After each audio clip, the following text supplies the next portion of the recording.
인사합시다. 기도하며 전도합시다. 전도하며 기도합시다. 기도하고 전도하고 전도하고 기도해서 우리가 많은 열매를 맺었으면 좋겠습니다. 우리 계속해서 우리 사무엘 말씀을 함께 나누도록 하겠습니다. 본문 25장은 이 사무엘의 죽음으로부터 시작이 되고 있습니다. 1절에 보시면 사무엘이 죽음에 온 이스라엘 무리가 모여 그를 두고 슬피 울며 라마 그의 집에서 그를 장사한지라.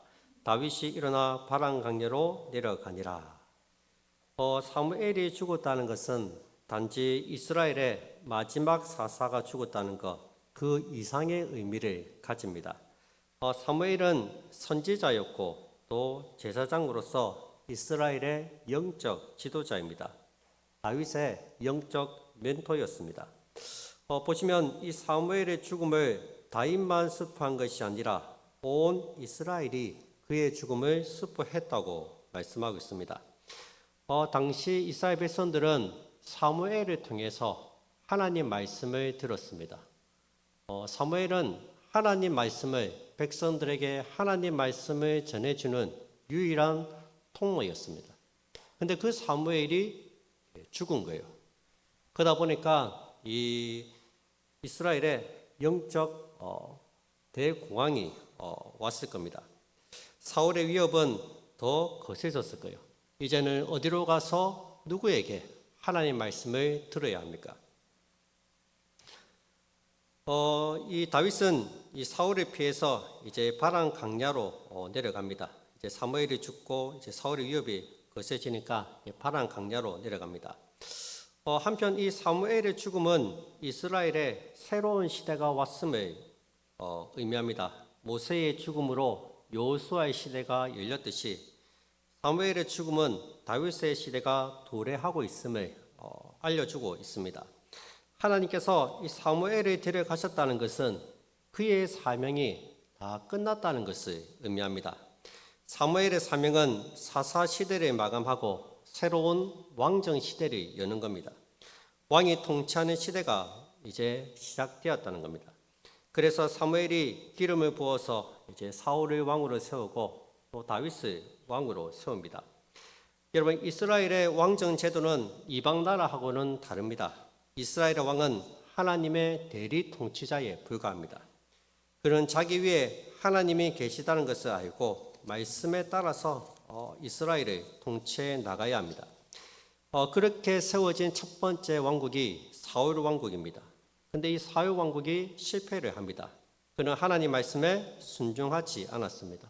분명히 하나님께서 아멜렉을 완전히 진멸하라고 명령하셨는데 그는 완전히 다 죽이지 않고 아말렉의 왕을 살려두고 또 귀한 것들은 또 따로 남겨놓았습니다.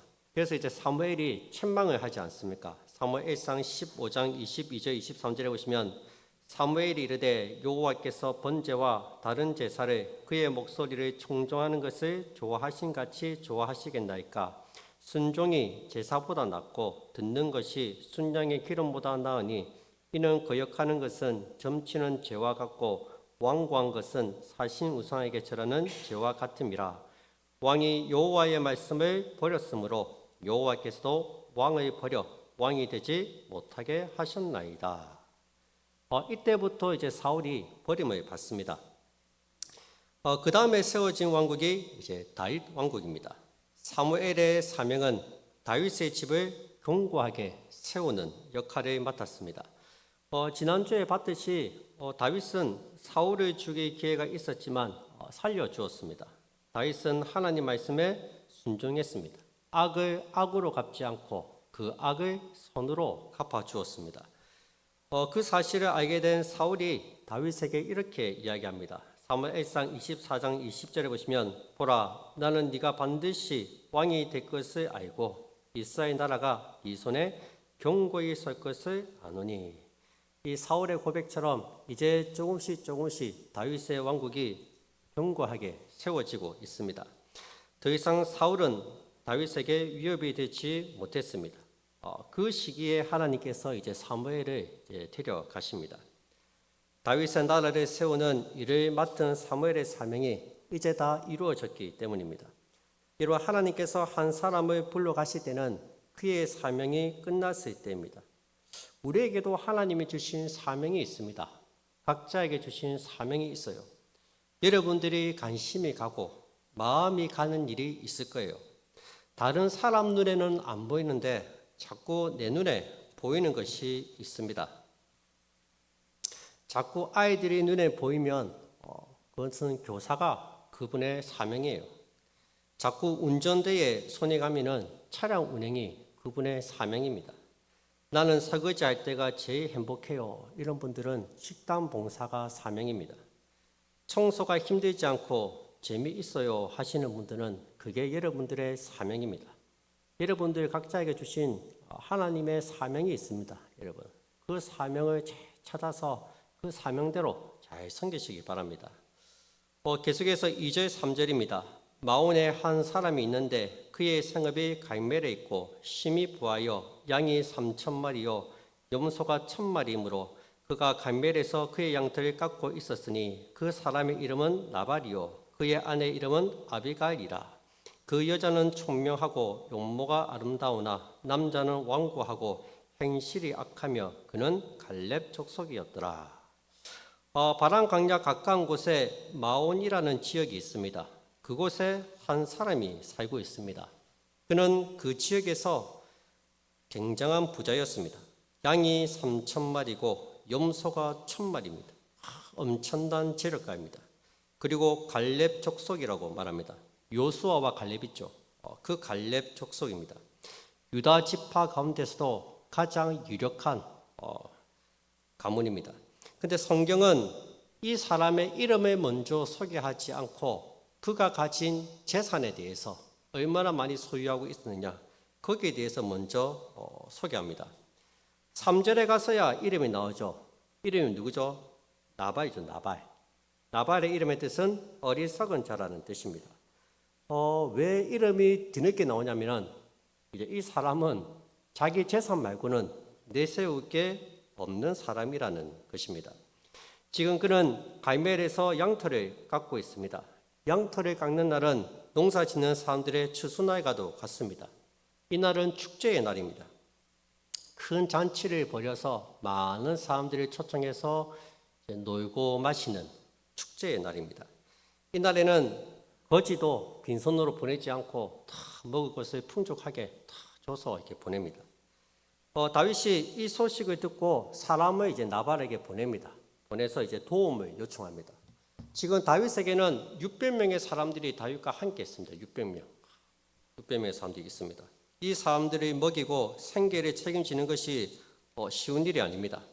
그래서 양털을 깎는 날, 큰 잔치가 벌어지는 날, 이제 나발에게 사람을 보내서 도움을 요청합니다. 먹을 걸 달라는 거죠.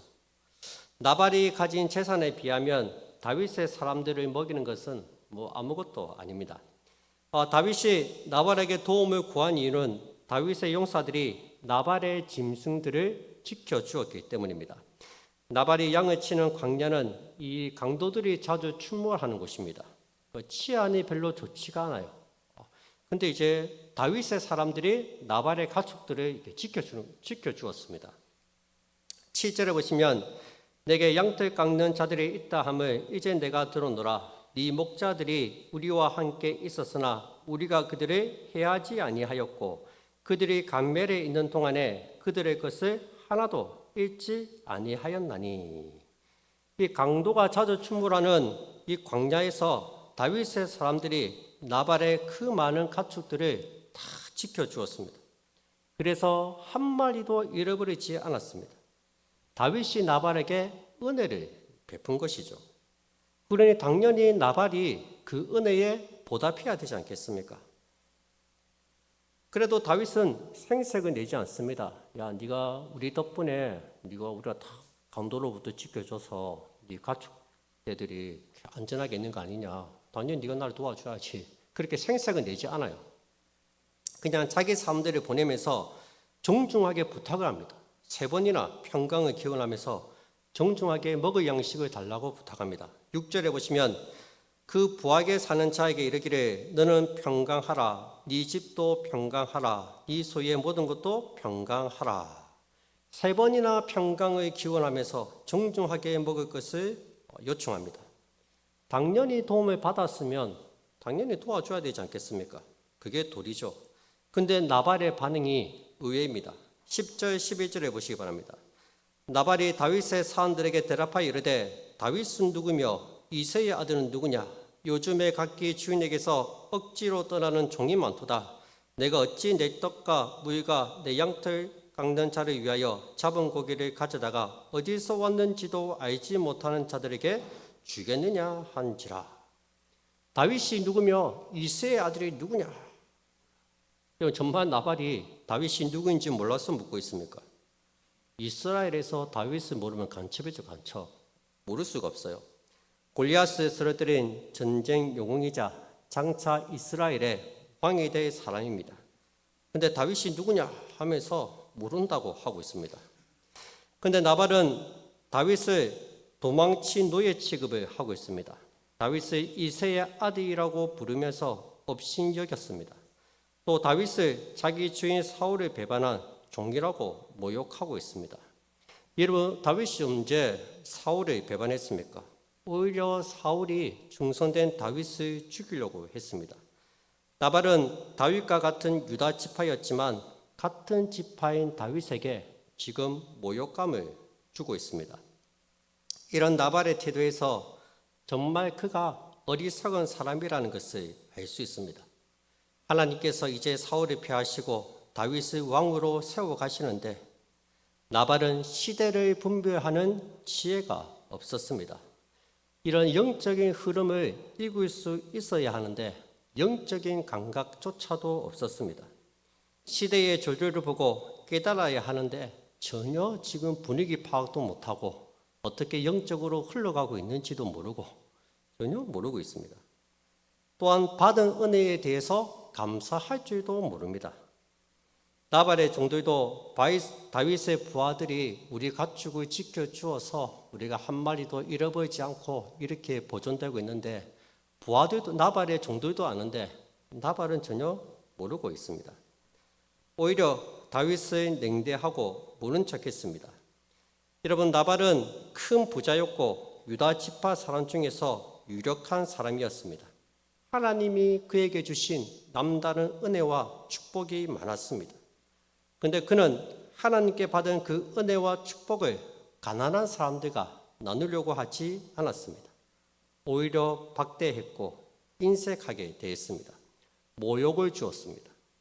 더군다나 하나님께서 기름 부으신 사람을 경멸했기 때문에 그는 더 이상 돌이킬 수 없는 무서운 파멸을 맞이하게 됩니다. 여러분, 하나님께서 우리들에게 주신 남다른 은혜가 있습니다. 다른 사람들에게 주지 않는 은혜가 있다는 거예요. 다른 사람들이 갖지 못했던 축복을 하나님이 내게 주셨습니다. 이것은 나를 위해서 쓰라고 주신 것이 아닙니다. 연약한 이웃들과 나누고 그들의 필요를 채워주라고 우리에게 조금 더 넉넉하게 주신 거예요. 주를 위해서 사용하라고 조금 더 넉넉하게 주셨습니다.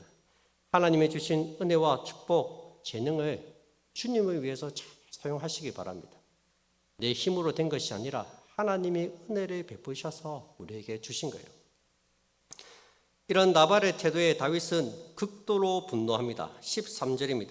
다윗이 자기 사람들에게 이르되 너희는 각기 칼을 차라 하니 각기 칼을 차매 다윗도 자기 칼을 차고 400명 가량은 데리고 올라가고 200명은 소유물 곁에 있게 하니라. 다윗의 총 병력이 600명인데 그 중에 3분의 2인 400명을 준무장시킵니다. 각기 칼을 차라, 각기 칼을 차라, 각기 칼을 차라. 3번 칼을 차라 얘기하죠. 앞에서 어떻게 합니까? 3번 평안하라, 3번 평안하라, 3번 평안하라 얘기했는데 지금 여기서는 3번이나 각기 칼을 차라고 이야기를 하고 있습니다.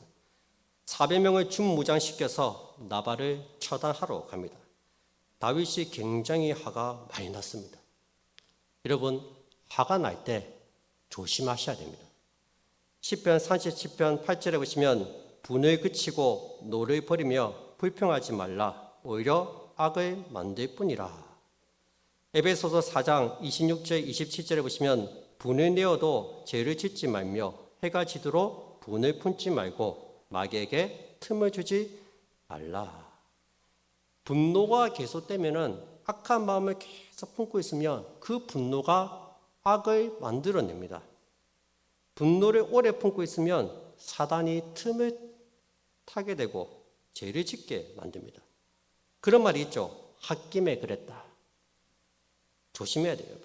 홧김에 무언가를 결정할 때가 참 많은데 조심해야 됩니다.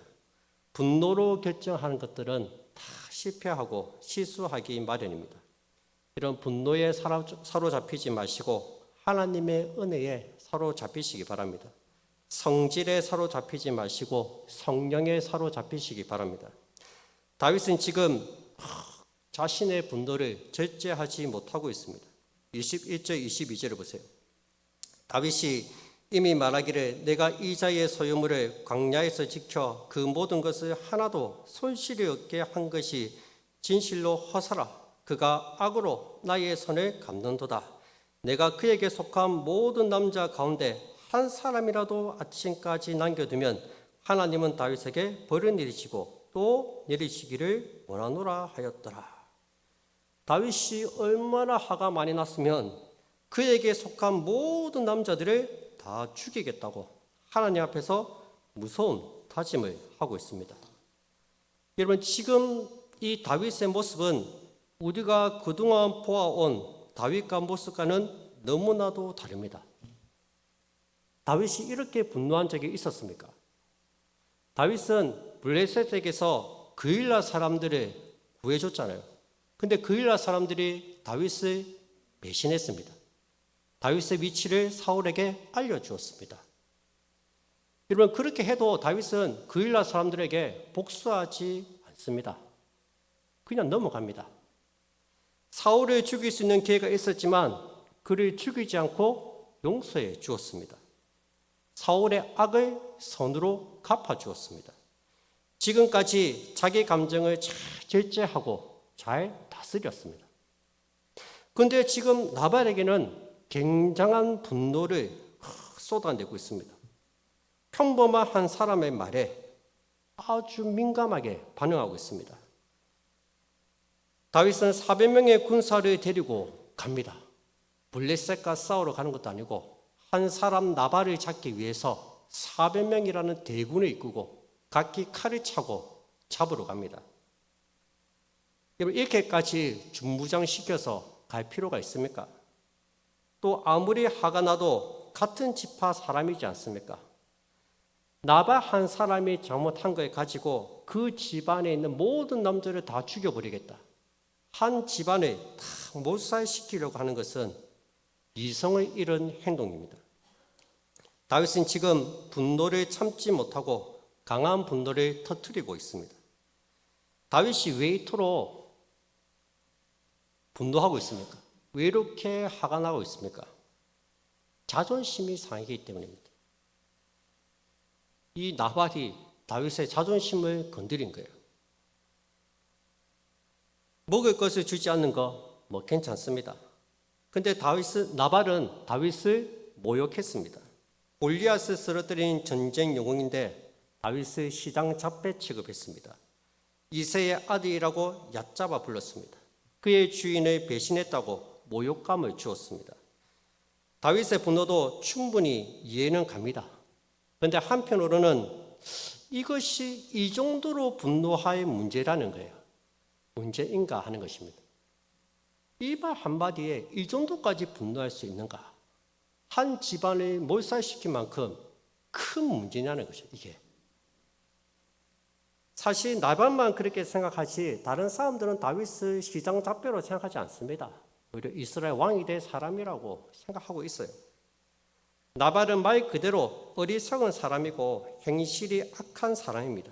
원래 그런 사람이에요. 나발은 원래 화는 나지만 원래 싸가지 없는 그런 사람이라고 생각하고 넘어가면 될 것 같은데 자존심이 허락하지 않는 거예요. 한 번씩 마트에 가보면 고객센터 앞에서 막 소리를 지르고 막 점장 나오라고 막 싸우는 사람이 있어요. 마트에 가보면 가서 보면은 뭐 별것도 아니에요. 뭐 계산 조금 잘못한 거 가지고 영수증 갖고 와서 막 나를 뭘로 보냐고 하면서 막 아무것도 아닌데 어떻게 보면은 넘어가도 되는 문제인데 화를 내는 사람이 있다는 거예요. 여러분 이것이 인간 본연의 모습입니다. 어떤 사람은 그 어떤 유혹에도 넘어가지 않을 만큼 위대한 믿음의 용장인데 어떤 때는 너무나 작은 문제 앞에서 기분이 상합니다. 어떤 사람은 순교의 상황에서도 순교할 만큼 죽음을 두려워하지 않는 사람인데 정작 사소하고 아무것도 아닌 문제 앞에서 자존심이 상합니다. 음식 앞에 마음이 상한다고 한 번씩 먹는 것 때문에 마음이 상할 때가 있잖아요. 저만 그렇습니까? 여러분 우리의 못난 자아를 다 내려놔야 됩니다.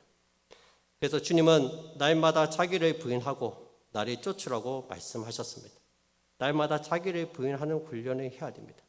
날마다 내가 뭐라고 뭐 자존심 그것 좀 상했다고 막 불같이 막 화를 내고 막 그러면 안 된다는 거예요. 근데 참 다행인 것은 나발의 아내가 지혜로운 여인이었습니다. 이 아비가일이 나서서 다윗의 분노를 풀어줍니다. 아비가일의 종이 나발이 다윗을 무시한 것과 또 다윗이 복수를 결심하고 400명을 데리고 오고 있다고 보고를 합니다. 그 즉시 아비가일이 서둘러서 다윗이 요구한 떡과 포도주와 말린 곡식과 건포도, 무화과 풍성한 음식들을 다 챙겨서 다윗에게 달려갑니다. 이것은 마치 야곱이 형 에서를 만나기 전에 미리 예물을 보내잖아요. 미리 예물을 3번 보내요. 3번.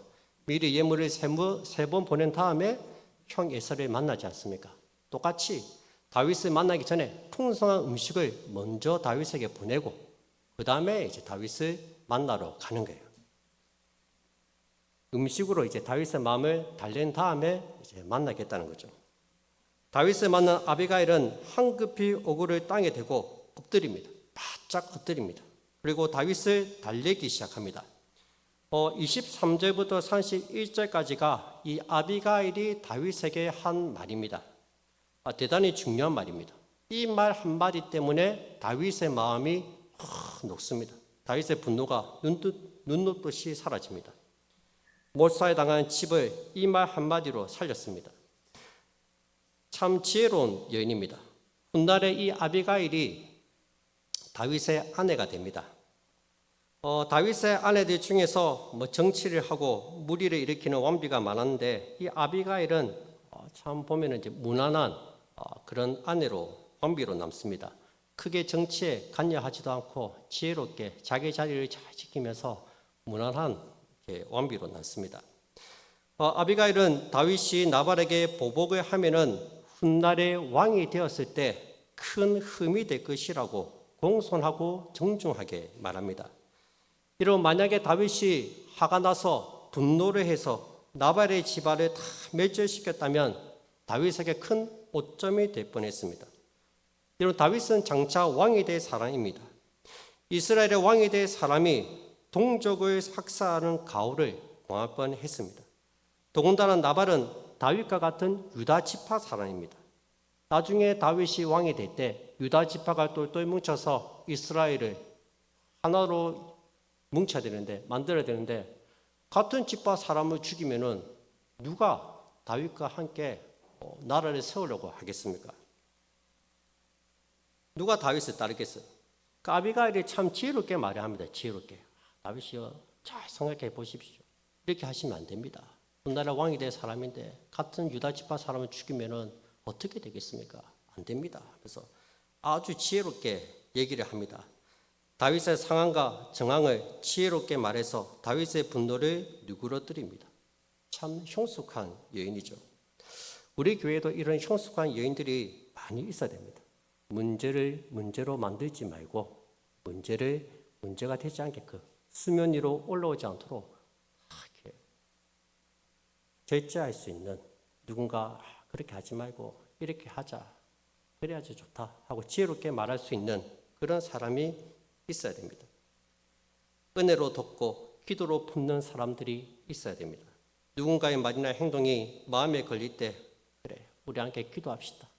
하나님은 다 아시니까 하나님께 맡깁시다 하고 반응할 수 있는 그런 성숙한 사람들이 있어야 됩니다.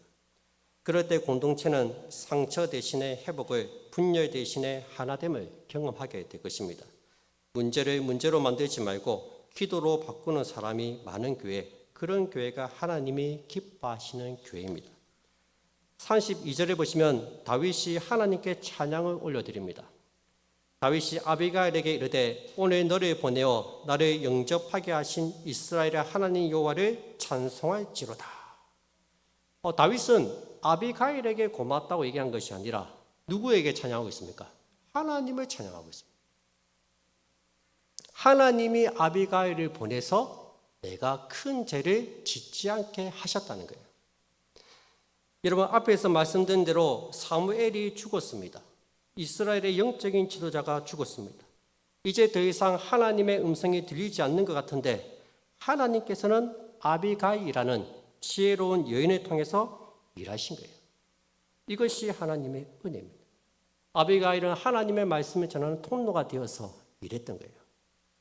39절에도 보시면 나발이 죽었다 함을 다윗이 듣고 이르되 나발에게 당한 나의 모욕을 갚아주사 종으로 악한 일을 하지 않게 하신 여호와를 찬송할지로다. 하나님께서 막아주셨다는 거예요. 하나님께서 종으로 악한 일을 하지 않게 나를 막으셨도다 고백하고 있습니다. 하마터면 분노에 휩싸여서 큰 죄를 지을 뻔했는데 이번에도 하나님이 막아주신 거예요. 여러분, 우리 인생에도 이런 때가 얼마나 많이 있었습니까? 하나님이 막아주신 적이 얼마나 많았습니까?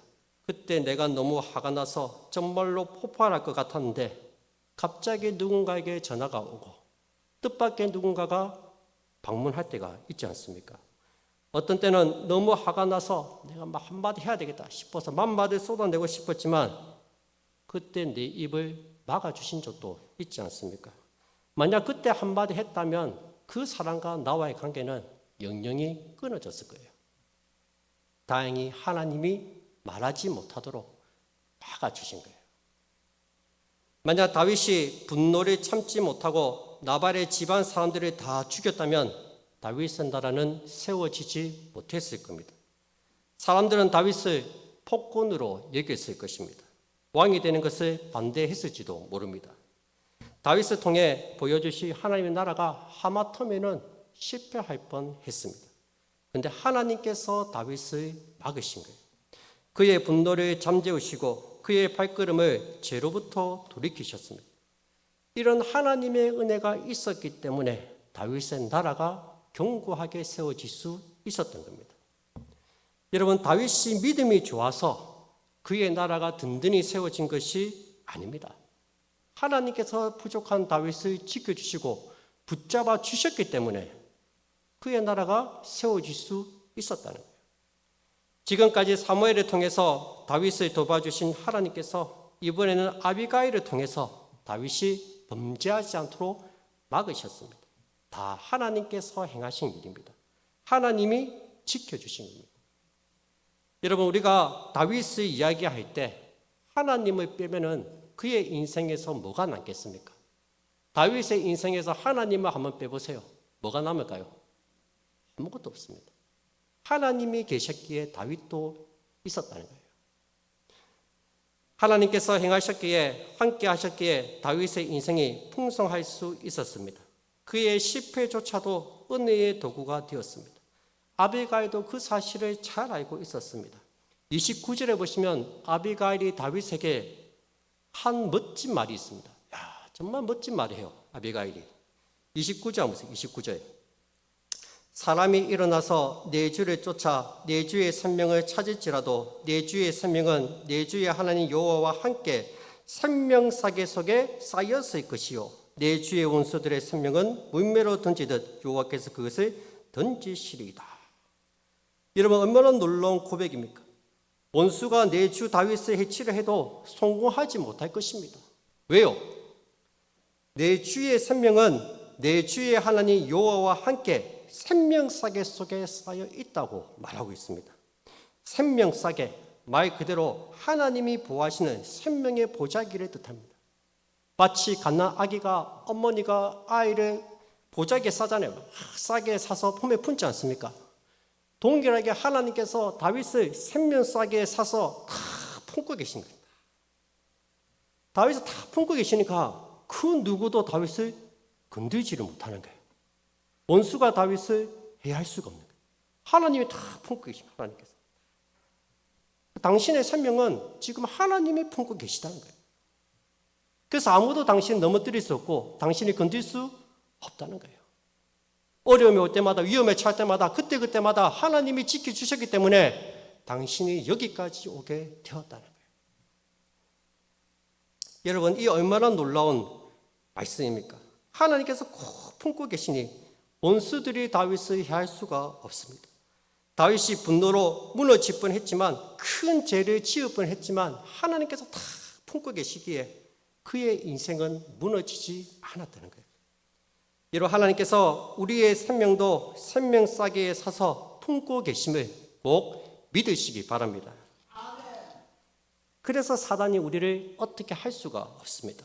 하나님께서 위험한 일을 만날 때마다 우리를 지켜주셨고, 하마터면 큰 죄를 지을 뻔했는데 그 죄의 유혹에서도 우리를 지켜주셨고 붙잡아 주셨다는 거예요. 우리는 몰랐지만 하나님은 수없이 많은 순간 우리의 인생을 그 싸개 속에 감싸 안고 계셨다는 거예요. 저도 정말 참 이 말씀을 준비하면서 저도 이런 거 많이 느껴요. 그때 하나님의 은혜가 아니었으면 내가 지금 여기 있을 수 있을까? 내가 여기까지 왔을까? 위험할 때, 어려울 때, 그때마다 하나님이 다 품고 계신 거예요. 하나님의 그 생명싸개 안에 쌓여 있으니까 아무도 건드릴 수가 없고, 하나님의 생명싸개를 다 품고 계시니까 지켜주신 거예요. 저는 정말 이 말씀을 보면서 정말 그렇구나. 정말 그렇다. 얼마든지 넘어질 수 있고 얼마든지 무너질 수 있는데 하나님의 은혜로 여기까지 왔구나. 내가 잘나서 온 게 아니라 하나님의 나를 쫙 품고 계시니까, 어려운 가운데서도 유혹 가운데서도 품고 계시니까 내가 여기까지 왔구나. 저는 그 사실을 많이 느낍니다. 우리가 여기까지 온 거 그냥 온 게 아니에요. 운으로 어쩌다가 아닙니다. 하나님이 우리를 다 품고 계신 거예요. 다. 아무도 우리의 생명을 해하지 못하도록 다 품고 계십니다. 그래서 저와 여러분들이 이 자리에 앉아 있다는 것입니다. 하나님께서 여러분들의 마음을 지키시고 가정을 지키시고 자녀들을 지켜주고 계심을 꼭 믿으시기 바랍니다.